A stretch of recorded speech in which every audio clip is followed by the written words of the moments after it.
আমরা খুব আনন্দিত যে আপনারা আজকে যোগদান করবেন। এই যোগদান আরো 10 দিন আগে যদি হতো আরো বেশি আমরা খুশি হব। যদিও নির্বাচনের 3-4 দিন আগে আপনারা যোগদান করছেন, আমাদের কোনো ব্যথা নেই, শুধু আনন্দ আর আনন্দ। কিন্তু গতকালের যে মহা জনসমাবেশ, এইটা আপনারা মিস করবেন। এই কারণে আমার একটু আনন্দটা একটু কম। মহা জনসমাবেশের যে চিত্র গতকাল, ত্রিপুরার মানুষের বক্তব্য, এটা আমার বক্তব্য না, যে কোনো একটা বিধানসভা কেন্দ্রে ওই কেন্দ্রের ভোটারদের নিয়ে এমন একটা জনসভা এই নির্বাচনে কেউ কোথাও করতে পারে না। খুব ভালো কথা। এবং এই পর্যন্ত 48টা পুলিং বুথের মধ্যে প্রায় সব কটাতে আমাদের নির্বাচনী প্রচার প্রায় শেষের দিকে। আমি আপনাদের এই কথা বলতে পারি যে 1 নম্বর জামু বস্তি থেকে শুরু কইরা শ্রীরাম খরা পর্যন্ত আমাদের 48 নম্বর পুলিং বুথ মানুষ যেভাবে আমাদের সাড়া দিয়েছেন, এবার আমরা ন্যূনতম 15 থেকে 20,000 ভোটের ব্যবধানে আমাদের প্রতিদ্বন্দ্বী প্রার্থীদের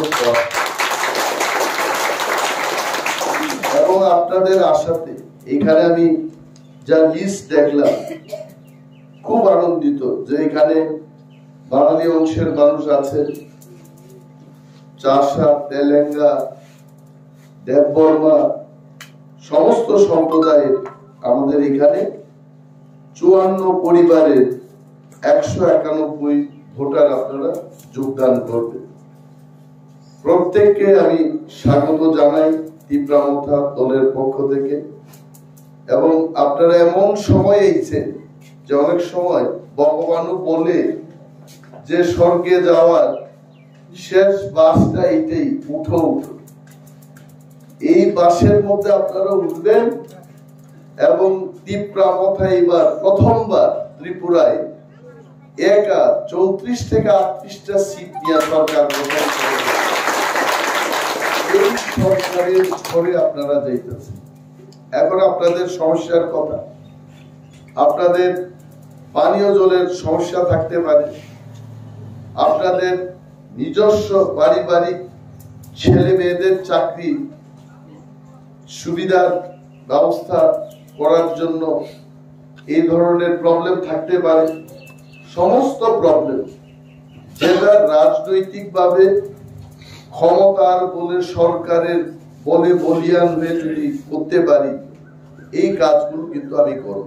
এখন সরকার যেটা পারবে না, কোন ব্যক্তি বিশেষ যেটা পারবে না, কিছু কিছু সমস্যা থাকে, এটা আপনারা বা আমি নিজেই আমাদের করতে হবে। এখন স্বামী স্ত্রীর ঝগড়ার ব্যাপার, এটা কিন্তু নেতা বাবু, এমএলএ বাবু এটা ঠিক করার বিষয়। এইগুলো ব্যক্তি সমস্যা, এগুলো আপনারা করবেন। কিন্তু সরকার যেটা পারে, আপনার বাড়ির উঠানের সামনে একটা টিউব কল বসানোর ব্যাপার, এটা সরকার করে। আপনার বেকার ছেলের একটা চাকরির ব্যবস্থা করা, শূন্য পদ যদি থাকে, সরকার এটা করতে পারে। কিন্তু এখন কেউ নতুন বউ আনবো, এটা কিন্তু নেতা বা সরকার এটা করতে পারে না, এটা আমাদের জানা থাকে। কারণ মানুষের বুদ্ধির অভাব নাই। পরে দিয়ে আমারে কইবেন, কয় আপনি তো কচুবাড়ির মার্কেট শেডে দাঁড়ায় কইছিলেন যে আমাদের সব প্রবলেমই সলভ করবেন। এটা কিন্তু সবটাই পারবো না। ভারতবর্ষের সংবিধানের ভিতরে থাইকা যেটা সম্ভব। এখন যদি কেউ আমারে কয়, আমার এমএলএ হোক, মন্ত্রী অফিসে গিয়া যদি কেউ কয় আমার আধা বোতল মদ লাগবে, এটা তো আমি পারতাম, এটা আমি পারতাম। সংবিধানের ভিতরে থাইকা যেটা সম্ভব, এটা আমি করব।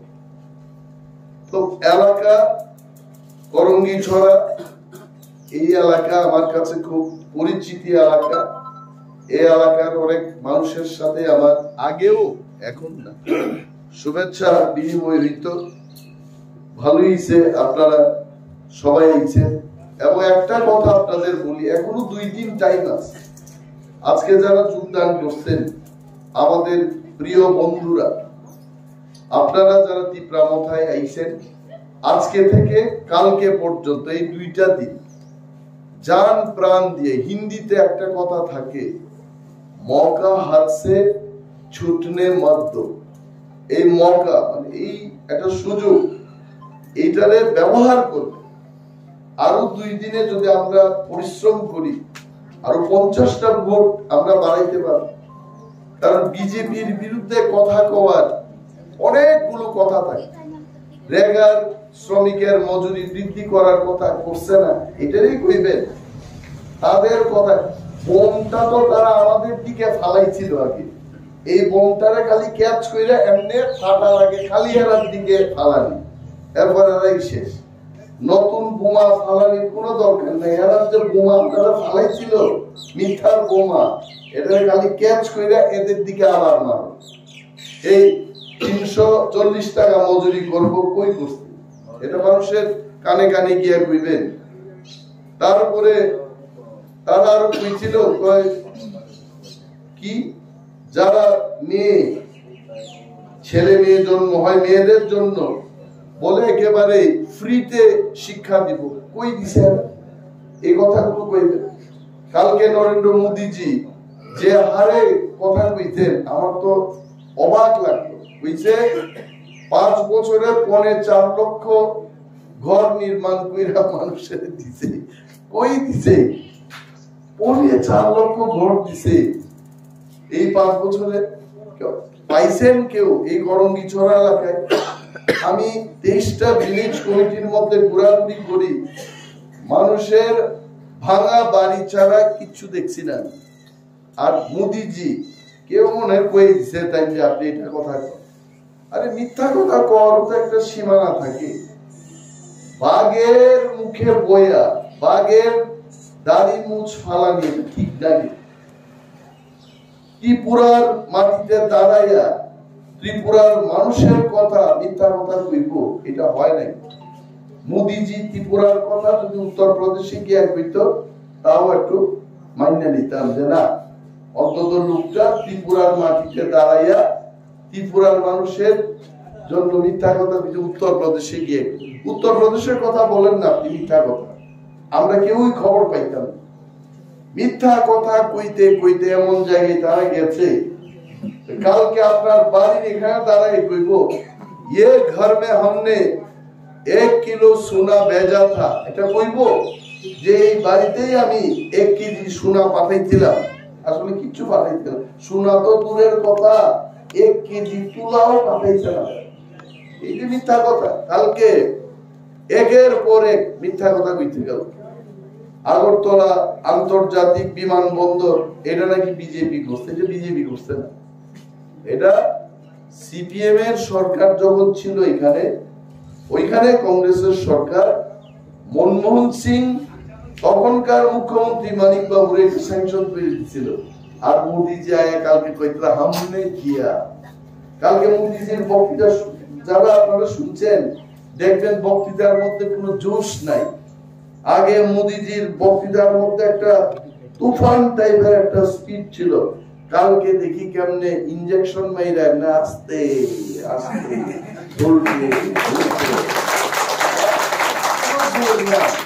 কারণ তাই জানেন যে আগামী 16 তারিখ ত্রিপুরার মানুষ যখন আঙ্গুল টিপ দিয়া ভোট দিব, বিজেপির কাপ চাপের মধ্যেই শেষ।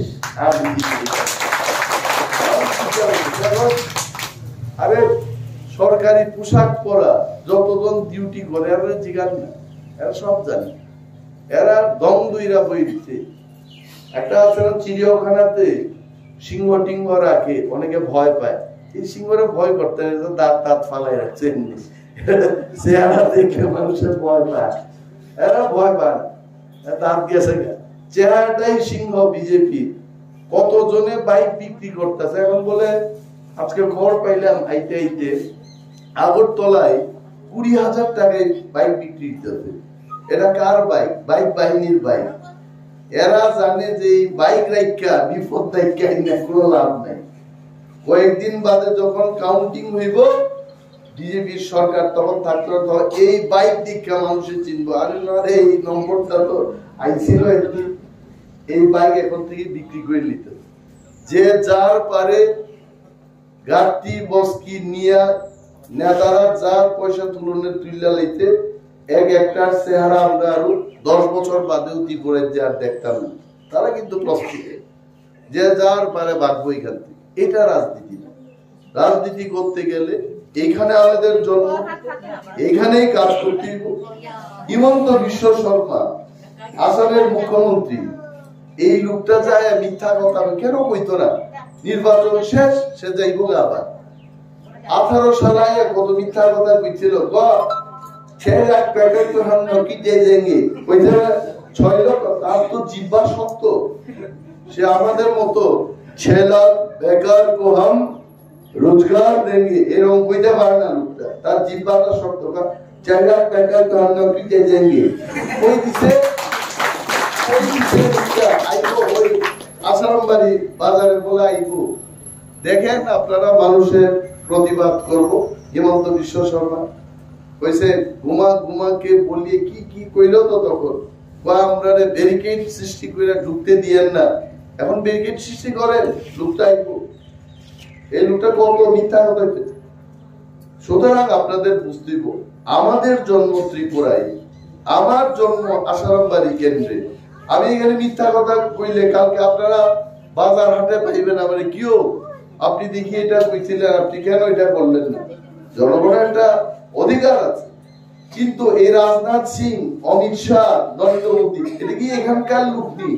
সব হেমা মালিনী শুদ্ধ আইছে এখানে। হেমা মালিনী আইলে কইবেন বক্তৃতার দরকার নাই, নাচ দেখান,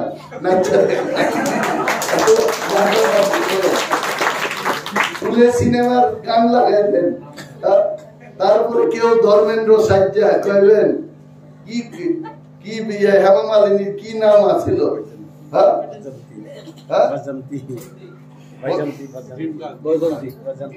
এমনই কিছু একটা বসন্তী, বসন্তী। কেউ কইবে ও বসন্তী যারা নাচকে দেখাও, কইবেন এখানে হেমা মালিনী আইলে। কি এর বক্তব্য শুনবো আমরা সিনেমার অভিনেতা অভিনেত্রীর থেকে? আসলে এরা বিজেপির নেতারা বক্তৃতা দিতে দিতে নেতারার বক্তৃতায় আর কাম হয় না। এখন মিথুনরা আনছিল, মিথুনরা নেওয়া আর কাম হচ্ছে না। এরপর আনছে হেমা মালিনী। হেমা মালিনী আনলে কি হইব? মানুষে তো হেমা মালিনীর লোকে ধর্মেন্দ্রের নাচানাচি এটা দেখতে চায়। এটা বক্তৃতা শুনে ভোট দিবনি, দিত না। তার মানে ঘুইরা ফিরা বিজেপির কাম শেষ, বিজেপি আর আইতো না। এরাও বুঝছে আমরা এখানকার মানুষ সমস্ত নেতা নেত্রী কর্মী, আমরা ত্রিপুরা নেই, আমাদের যাওয়ার কোনো জায়গা নেই। আমরা যদি মিথ্যা কথা কই, আমরা এখানে আমাদের শেষ করবো না। সুতরাং আমরা যা বলি আমরা এটা করি। আমাদের একটাই কথা, ত্রিপুরা, ওয়ানসা, তেলেঙ্গা, মণিপুরি, হিন্দুস্তানি সবাই মিলে ত্রিপুরার মধ্যে শান্তির মধ্যে থাকতে। কিন্তু এটার কথার অর্থ এটা না যে কোন ত্রিপুরায় ওয়ানসার বাড়িতে চুরি করবো, এই সুরটারে পিটন দিত না, এটা না। সুরের কোন জাত নাই, পাইলে এটারে সুরের মতো শাস্তি দিত। কি আমি ঠিক কইলাম তো? এখন কোন তেলেঙ্গায়া কোন ওয়ানসার বাড়িতে চুরি করবো, সম্প্রীতি আছে দিকে আমি সুরে দিব? সুরের কোন জাত নাই, সুরের একটাই জাত, সুরের জাত। সুর কোন ওয়ানসার ত্রিপ্রাসা হয় না। তো এটারে ভুল ব্যাখ্যা করে না মানুষের। আরে বাছাই বাড়িতে একটা তেলেঙ্গানা আটকে মারছে, আমরা এখানে রাস্তা আটকে দেবো, এটা ভুল। কেন ওই লোকটা মানুষ পিটছে, এটা খবর নিতেই পারে। এই ব্যাপার যদি আমরা সবাই মিলে ঠিক রাখি, সম্প্রীতি থাকবো। আরে সবাই ভয় পায়, যারা আজকে গুন্ডামি করে এরাও কিন্তু মৃত্যু থেকে ভয় পায়। বাইক বাহিনী আইয়ারা 50-60টা একা যখন পাইবেন তখন জিগাইবেন, শীতকালেই কিন্তু এখানটা গান করবো ভয়ে। সব গুন্ডারাই ভয় পায় সে যখন একা থাকে। এই যে গুন্ডাগিরি করে, এটার বিরুদ্ধে প্রতিবাদ করতে হবে। এখানে যেন তারা কোন ধরনের কারচুপি করতে না পারে এই ব্যবস্থা আমাদের সবাইকে নিতে। আর চিন্তা করিলেন না, আমাদের সিম্বলটা তো আপনাদের জানা আছে, আনারস। এখানে আমার বিরুদ্ধে আইপিএফটি দাঁড়াইছে, তার কথা আমার কোয়ার কোন ইচ্ছা নেই, কারণ এরা পূর্ব দিক দিয়ে আইলেও ফেল, পশ্চিম দিক দিয়ে আইলেও ফেল, উত্তর দক্ষিণ সব দিক দিয়ে ফেল। এখন প্রার্থী যে হইতে আমাদের বিরুদ্ধে, বড়রা তো প্রণাম করে বাচ্চা বাচ্চা পোলা পান্ডে পর্যন্ত নমস্কার করতে, মানে ভোট যেন দেয়। এইভাবে ভোট হয় না। ভোট হয় তোমার কি প্রতিশ্রুতি, জনগণের জন্য তুমি কি করতে চাও, তোমার যোগ্যতা অনুযায়ী তুমি কি করতে পারবে এই কথা কো। কিন্তু এটা না, এদের হইতে নির্বাচন আইছে আদাত করতেই তো, আদাত করে মাল কামাইতেই তো, এটাই এদের মাল পাইছে, এরপর নির্বাচন করে যাইব। এইসব লোকদের ভোট দিয়া তো আমাদের কোনো লাভ নাই। দেখেন কোন প্রার্থী, সিপিএম হোক, আইপিএফটি হোক বা নির্দলীয় হোক, ব্যক্তি, আমার কোন ব্যক্তির সাথে কোনো লেনা দেনা নাই, না আমি 1 টাকার দাঁড় নিছি এদের থেকে, না এরা আমার থেকে নিচ্ছে, আমার কোনো ব্যক্তি শত্রুতা নাই। কিন্তু নির্বাচন মানে জনগণের পক্ষে লড়াই করা, আমার জনগণ যেন সুরক্ষিত থাকে, এটা আমার দেখতে। আমারে মানুষ ভোট দিব, এরপরে কইব কয় তুমি এমএলএ মন্ত্রীর জিগাইতে পারতে না, এলসি মেম্বারের জিগাও।